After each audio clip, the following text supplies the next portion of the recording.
যে বচনের বিরোধিতা কাকে বলে। আমরা যদি এটাই না বলি, কেউ যদি তাহলে বচনের বিরোধিতা কাকে বলে সেটাই যদি বলতে না পারি, তাহলে আমার এত কিছু সাফল্যে যাবে, বিফলে যাবে। হ্যাঁ, যাই হোক, আমরা আগে এটা শিখি, তারপরে আমি এগুলো দেবো।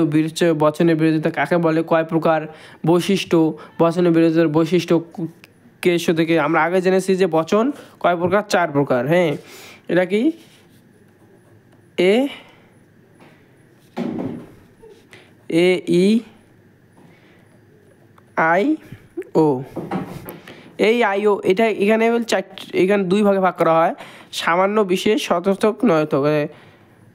সামান্য, বিশেষ,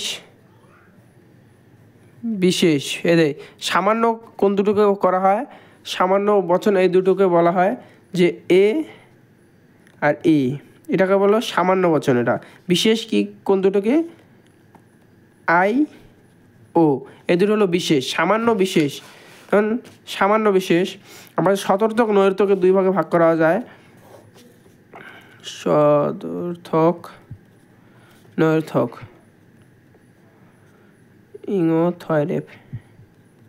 তো শতর্থক, নৈর্থক। হ্যাঁ, শতর্থক, নৈর্থক একদম ইজিলি, সিম্পলি একদম বুঝবে, একদম সিম্পলি, কোনো টেনশন নেওয়ার দরকার নাই। বচনের শতর্থকভাবে কারোকে ভাগ করা হয়। শতর্থক মানে হ্যাঁ, আর নৈর্থক মানে না। মানে হ্যাঁ, এই আছে, সকল যোগ হয়, এই বচনে সকল যোগ হয়। হ্যাঁ, সকল যোগ, তাহলে এটা এখানে হবে এ বচন।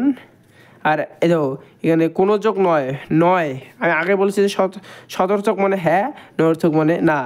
তাহলে এ সকল যোগ হয়, মানে এ বচন হয়ে গেল। আর একটা আছে কোনো যোগ হয়, মানে আই বচনে আছে, তাহলে এখানে শতর্থক এ আর আই। নৈর্থক কি, ই কোনো যোগ নয়, কমা, আর একটা হলো তোমার ও, কোনো যোগ নয়। তাহলে এই যে ভাগ হয়ে গেল। যাই হোক, আমার বচন শিকার আজকে না, আজকে বচনের বিরোধিতা, তাই বললাম। এগুলো হয়ে গেল। এখানে লিখতে হবে এ বি সি, সরি ভুলে গেছে, mistake. A E I O, এই দাও, খুবটা শিখতে হবে। তারপরে আমাদের কি এ এবং আই বচনের মধ্যে কি বিপরীত বিরোধিতা, বিপরীত বিরোধিতা, এটা হলো বিপরীত বিরোধিতা। এটার মধ্যে বিপরীত বিরোধিতা মানে বিপরীত বিরোধিতা, এ এবং ই বচনের মধ্যে বিপরীত বিরোধিতা। আর আই, এটা আই, হ্যাঁ ভুলে গেছে, এ ই আই ও, আই এবং ও বচনের মধ্যে অধীন বিপরীত,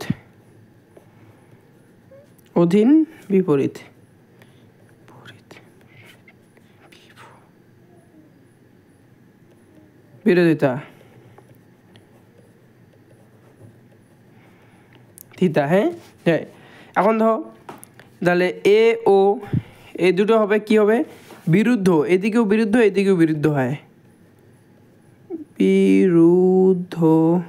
বিরোধিতা।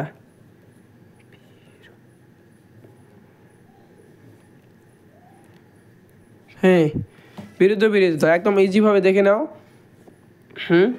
ইজিভাবে দেখে নাও। এটাকে হলো অধীন বিপরীত, এটা হলো বিরোধিতা। হ্যাঁ, ওকে। আমার এখন তাহলে এটা একটা এখানে মানে এই দিকেও যা বিরোধিতা, এই দিকেও বল বিরুদ্ধ, একে সেম। হ্যাঁ, তাহলে এই দিকেরটা তাহলে কী রইলো, এই দুয়ে তাহলে খাতাটা আমি উল্টে নিই একটু। অসম বিরোধিতা, ইজিভাবে এদিকে হবে অসম বিরোধিতা,